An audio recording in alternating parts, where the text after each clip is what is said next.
Meu caro Marco António Costa, vice-presidente do PSD, minha cara Cecília Meireles, membro da Comissão Executiva do CDS, meu caro Vítor Mendes, presidente da Câmara de Ponte Lima e, portanto, quem nos recebe, maravilhosamente, como sempre, meu caro presidente da Câmara Municipal de Arcos de Valdevez, presidente da Câmara Municipal de Valença,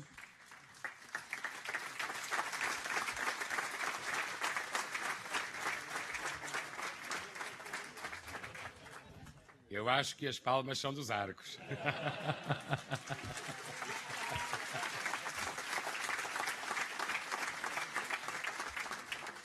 Meu caro Carlos Abreu Amorim, conhecemos há muitos anos, uma palavra de estima e de estímulo.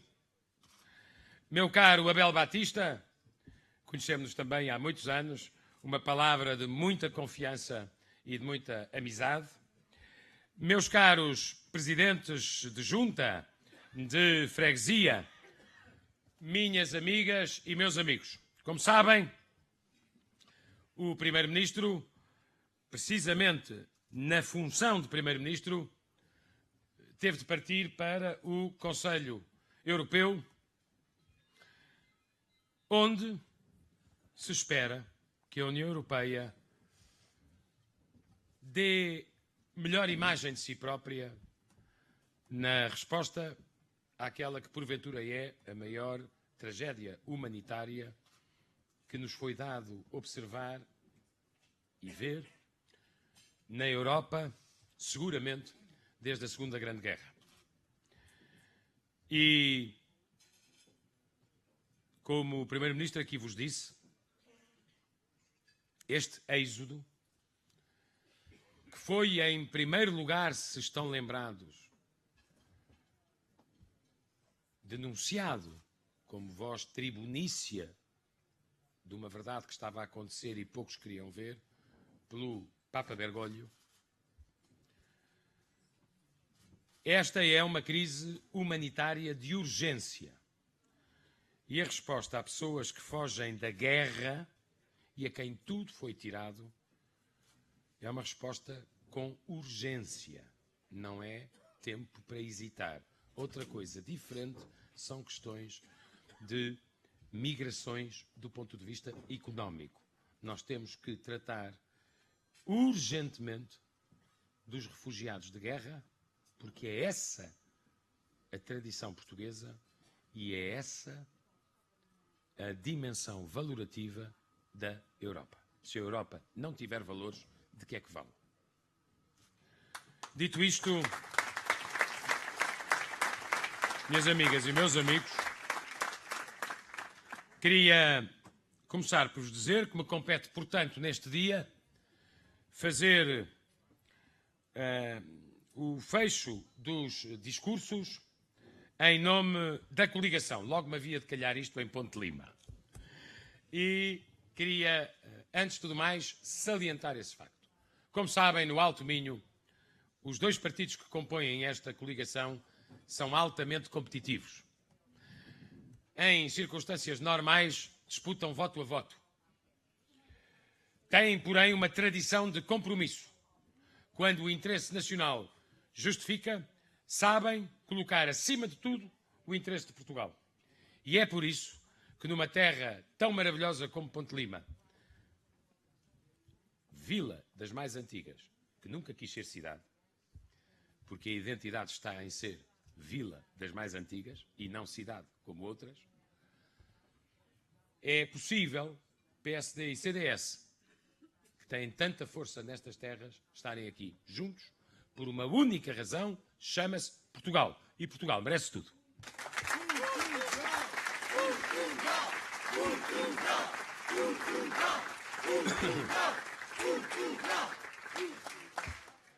Minhas amigas e meus amigos, uma palavra sobre o passado que apenas é relevante porque as pessoas devem compreender como é que nós fomos chamados a governar o país. A casa estava a arder completamente. Nós recebemos a governação de Portugal em estado de emergência e com uma margem de manobra inexistente. É relevante que as pessoas saibam, e quando alguns o querem fazer esquecer, lembrar apenas nessa medida, que os socialistas trouxeram a Troika, pediram o resgate, assinaram um memorando e deixaram cá a recessão. Foi nada menos do que isto que nós tivemos que enfrentar. E tivemos que enfrentar uma redução significativa da nossa soberania, não como um caso inédito, mas pela terceira vez em democracia. E eu quero dizer-vos aqui, neste almoço da coligação, o que disse exatamente nesta sala em 2011. Eu farei tudo o que puder para que a terceira vez que foi preciso chamar o FMI e o FMI entrar em Portugal tenha sido a última vez.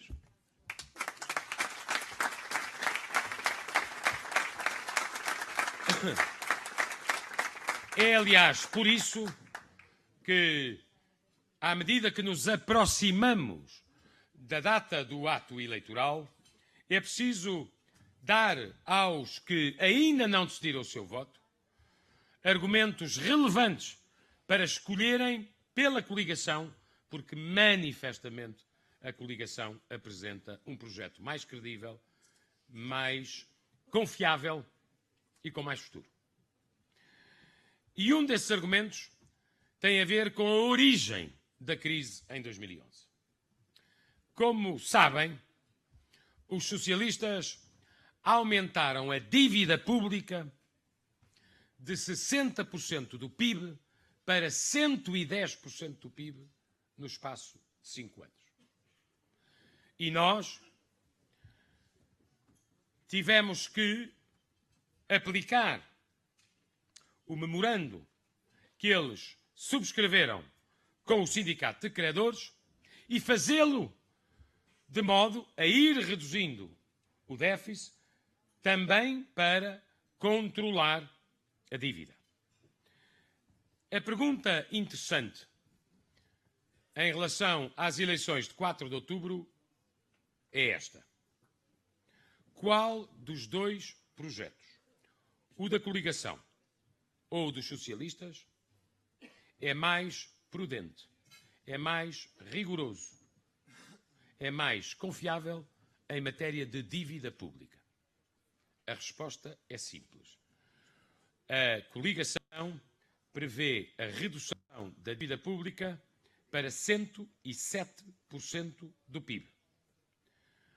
O Partido Socialista coloca a dívida pública em 117% do PIB. 10 pontos acima. Quase 30 mil milhões de euros a mais, somando o que eles fazem à dívida com o que eles estimam no produto. Eu acho que nós já pagamos um preço caro demais pela dívida que eles deixaram para agora lhes autorizarmos outra vez a contração de mais dívida.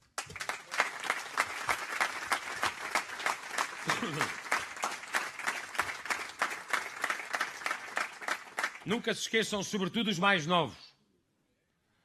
Dívidas de hoje são impostos da amanhã. O descontrole da dívida é uma redução das oportunidades de futuro.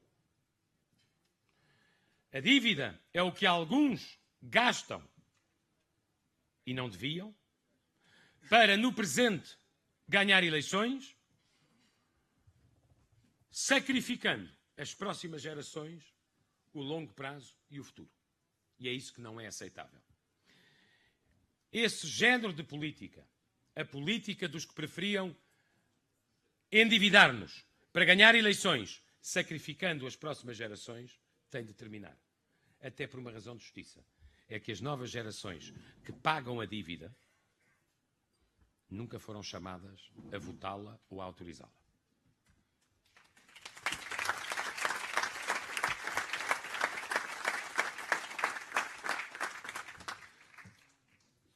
Minhas amigas e meus amigos, do passado já sabemos, recebemos uma herança muito difícil, pela terceira vez em democracia, e se de nós depender, seguramente a última vez. Não queremos cá nem mais resgates, nem mais memorandos, nem mais troicas, nem mais recessões. E queria dizer-vos o seguinte: foram os socialistas que criaram o problema, mas foram os portugueses que superaram o problema. E esta é a segunda matéria de que eu vos queria falar. Que foram eles que criaram o problema, todos sabem, à exceção deles próprios, que têm uma certa dificuldade em reconhecer. Mas o que eu acho mais extraordinário é que não se reconheça no principal partido da oposição o esforço extraordinário que os portugueses fizeram para ultrapassar o resgate e o ciclo da Troika. Nós conseguimos, como nação, Portugal está para a Europa como Ponte Lima para Portugal. Somos muito antigos. Somos o mais velho Estado-nação com fronteiras estáveis da Europa. Temos uma história e devemos estar à altura dessa história. Os portugueses não são desconhecidos em nenhuma parte do mundo. Os portugueses adaptam-se bem à globalização porque toda a vida tiveram uma tradição universalista. E o que esta velha nação, com todas as diferenças que são naturais em democracia, com muitos sacrifícios de muita gente, conseguiu, foi só isto: terminar o programa com a Troika no primeiro momento. Dizer-lhes, portanto, adeus. Na Grécia, por exemplo, acabam de lhes dizer, façam favor de entrar outra vez. Há uma grande diferença entre o caminho de Portugal e o caminho da Grécia. É que nós já terminámos o programa com a Troika. Nós já executámos o memorando. Nós só tivemos um resgate e mais nenhum. Nós já estamos em crescimento económico. Infelizmente, no caso da Grécia, vão para o terceiro resgate, a caminho de uma recessão, e ainda têm anos difíceis à sua frente. Eu acho, com todo o respeito pelas escolhas dos outros, que o caminho que os portugueses fizeram foi o caminho mais lúcido. E queria, por isso, sublinhar que nós terminámos o programa com a Troika no primeiro momento possível. Não tivemos segundo resgate. Não pedimos mais dinheiro. Não pedimos mais tempo. Não pedimos programa cautelar. Teremos a possibilidade de antecipar, e já antecipámos, o pagamento de empréstimos do FMI porque poupamos nos juros. Lembram-se das taxas de juro de Portugal a 12%, 14%, 16%? Isso é que é impagável. Hoje, Portugal, no curtíssimo prazo, tem taxas de juros negativas. E, no médio e longo prazo, tem taxas de juros abaixo de 3%. Ou até na casa dos 2%. Faz toda a diferença. Foi o caminho que os portugueses andaram. Foi a credibilidade que nós recuperamos. Nós conseguimos tudo isto, mas o mais importante é que, a partir do início de 2013, os portugueses conseguiram também dar a volta, não apenas à questão financeira e à credibilidade externa, mas também e, sobretudo, à situação económica. Nós temos, neste momento, os melhores indicadores de confiança na economia portuguesa: consumidores, desde 2001, empreendedores, desde 2008. Ou seja, há 14 anos que os consumidores não tinham tanta confiança no momento económico em Portugal. E há 7 anos que os empresários não tinham tanta confiança no momento económico de Portugal. Como vocês sabem muito bem, confiança atrai confiança.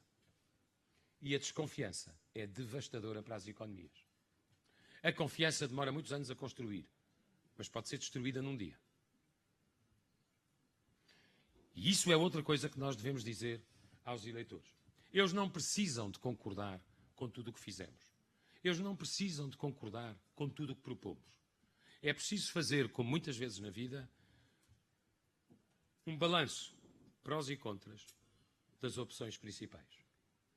Connosco não há risco de voltar ao passado. connosco há uma garantia de estabilidade política que é a condição da confiança. E a confiança é a condição do crescimento. E o crescimento é a condição da criação de emprego. E assim como a confiança é mais elevada desde 2001 e desde 2008, se estivermos a falar respectivamente de consumidores e de empresários, nós já estamos em crescimento económico, 1,5%. A recessão ficou lá para trás há 7 trimestres. Só mesmo quem esteja completamente cego do ponto de vista político ou não tenha adesão à realidade é que não percebe o que é que está a acontecer de transformação na economia portuguesa. A situação da economia portuguesa não é a ideal, mas não tem comparação com o que era há 2 anos atrás. E um político que negue isto está a negar a realidade. Nós nunca negamos os factos da recessão. Sempre explicámos que com o resgate daquela dimensão de 78 mil milhões de euros não haveria nenhuma economia que no dia seguinte estivesse a florescer. Agora, é triste ver que outros negam os factos do crescimento. Quando o país cresce, isso é bom para todos. Não é para o governo ou para a oposição, é bom para o país. Quando o país está a crescer, está a criar emprego, tem mais confiança, exporta mais e investe mais, isso são bons sinais. Aliás, são bons sinais que deviam ser saudados como tal por quem se propõe governar. Seja quem for. Mas dizia-vos, confiança nos níveis mais elevados, crescimento desde há 7 trimestres, e é bom que se saiba que nós aqui na coligação não achamos que os empregos ou o crescimento económico sejam criados, ou seja, suscitado por decretos do governo ou por outdoors na rua. Quem faz o crescimento económico e quem cria emprego são as empresas. Como qualquer pessoa meridianamente sensata sabe. As empresas confiam, investem, criam emprego. As empresas não confiam, não investem e vão criar emprego para outros países. Ou então vão demorar a investir uns anos. É isso que também está em causa no dia 4 de outubro. Nós podemos acelerar o crescimento e acelerar a criação de emprego. Na estimativa da coligação, Portugal poderá crescer nos próximos 4 anos 2 a 3% por ano. Claramente acima da média europeia e claramente acima do ponto em que estamos agora, 1,5%. Se não houver estabilidade, se não houver confiança, se o país voltar a políticas que nos causaram uma ruína, podem ter a certeza que, evidentemente, o crescimento não cresce, o emprego não melhora e o investimento espera. É assim em todo lado, em economia aberta. E nós temos que saber dizer isto às pessoas. Nós podemos, como país, economicamente, voar mais alto depois de tempos muito difíceis. Já estão aí os indicadores que o provam. A economia a crescer, o emprego a melhorar, as exportações a bater recordes, o investimento a disparar, a confiança muito elevada. Não arrisquem tudo isto, que é o mais importante, para embarcar em aventuras ou em instabilidades. É só isto que nós temos que ser capazes de dizer para 4 de outubro.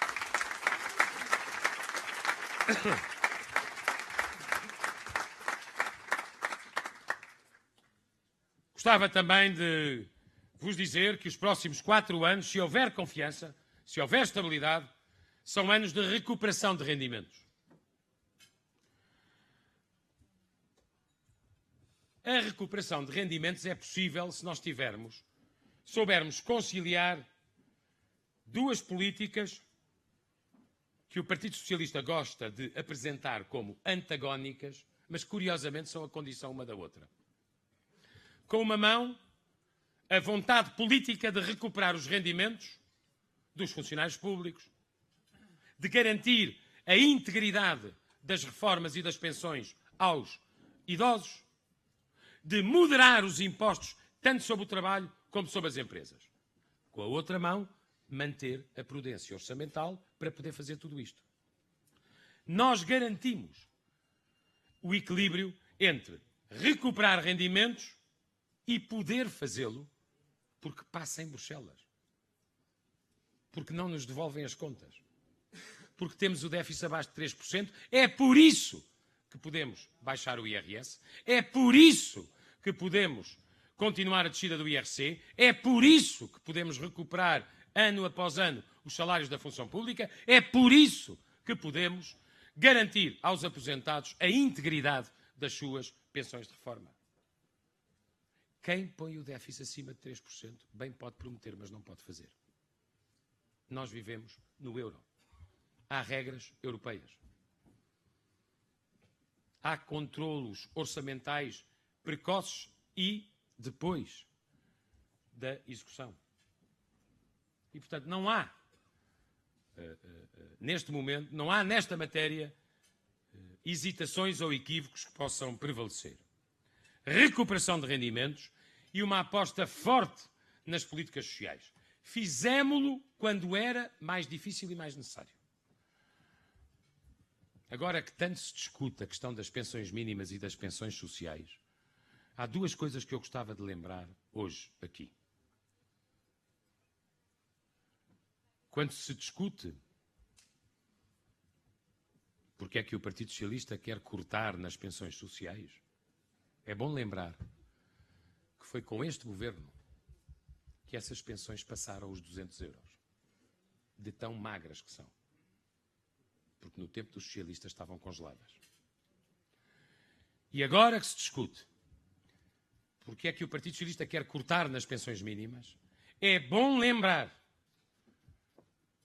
ao 1 milhão de pensionistas com reformas mais baixas que nós, apesar da Troika, sempre fizemos questão de atualizar, ou seja, aumentar as pensões mínimas, as pensões sociais e as pensões rurais. E o Partido Socialista, ainda a Troika não estava cá, já as tinha congelado. Há uma grande diferença de sensibilidade social.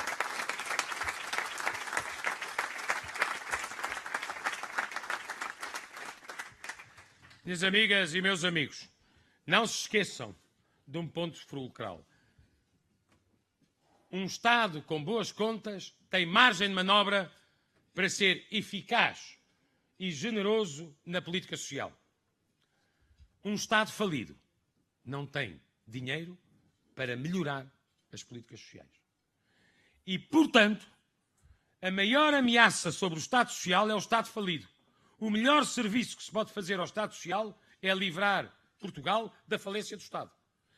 E nós ganhamos o direito de, nos próximos 4 anos, para além de acudir à emergência, poder concentrar o nosso esforço nas políticas sociais. É por isso que eu tenho dito, a próxima legislatura ou é social ou não será. E, sobretudo, apostar em colaboração com as autarquias, que têm proximidade. Em colaboração com as instituições particulares de solidariedade social, a quem nós estamos agradecidos, de quem não desconfiamos e em relação aos quais não temos preconceito, pelo bem que fazem a tanta gente todos os dias. Nós queremos apostar no desenvolvimento social.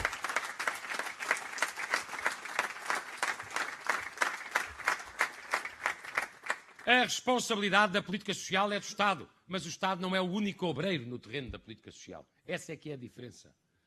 Nós preferimos contratualizar com IPSS e com misericórdias que há décadas, e às vezes há séculos, estão no terreno a dar teto a quem não tem onde dormir, a dar uma refeição a quem não pode pagar 2 refeições por dia, a dar companhia e tratamentos de saúde aos idosos, a guardar as crianças enquanto mães e pais trabalham, a ajudar os deficientes. São 500 mil de portugueses que estão à guarda das instituições particulares de solidariedade social. E nós vemos alguns partidos ainda terem a arrogância de se porem com considerações negativas e preconceitos ideológicos em relação às IPSS e às misericórdias. Portugal deve-lhes imenso. Eu sublinho este ponto porque bem sabeis aqui no Norte o trabalho que é feito, freguesia a freguesia, lugar a lugar, por tanta gente e por tanta gente voluntária também. E quanto emprego é criado na economia social.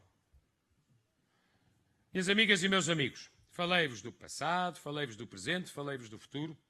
É muito importante a nossa mobilização no Alto Minho. É muito importante que nós mantenhamos o número de deputados que elegemos por Viana do Castelo em 2011. Isto significa que o nosso objetivo é eleger 4 dos 6 deputados no Círculo Eleitoral de Viana do Castelo, e eu garanto-vos que é mais possível do que impossível.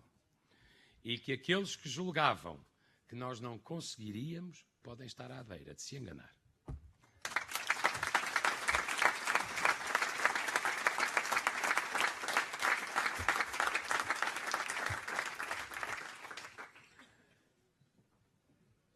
Não deixem de assinalar, junto dos cidadãos que têm dúvidas, os nossos esclarecimentos. Dos que têm críticas, saber, perceber que, na verdade,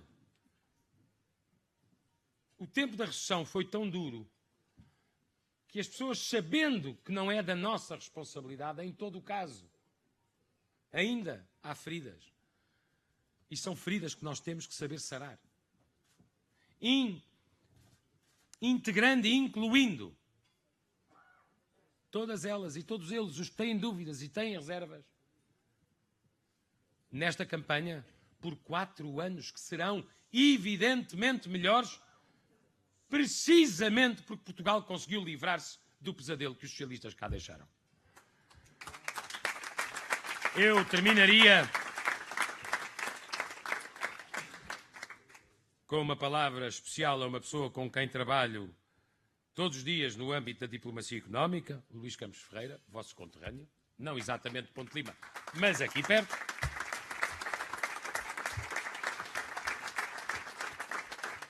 E queria pedir-vos essa mobilização. Não se esqueçam, por um voto se ganha, por um voto se perde. Nós temos que conseguir eleger os 4 deputados que já temos em Viana. E é possível, mas para isso é preciso falar com toda a gente. É preciso falar com humildade, sem julgamento, sem arrogância, com naturalidade. Explicando isto com que eu queria terminar. Os socialistas criaram o problema. Os portugueses resolveram o problema. Este governo e esta maioria criaram condições para uma economia a crescer e a criar emprego. Não interrompam esse futuro. Muito obrigado a todos. Viva o Alto Minho! Viva Portugal sempre! E viva a muito nobre vila de Ponte Lima!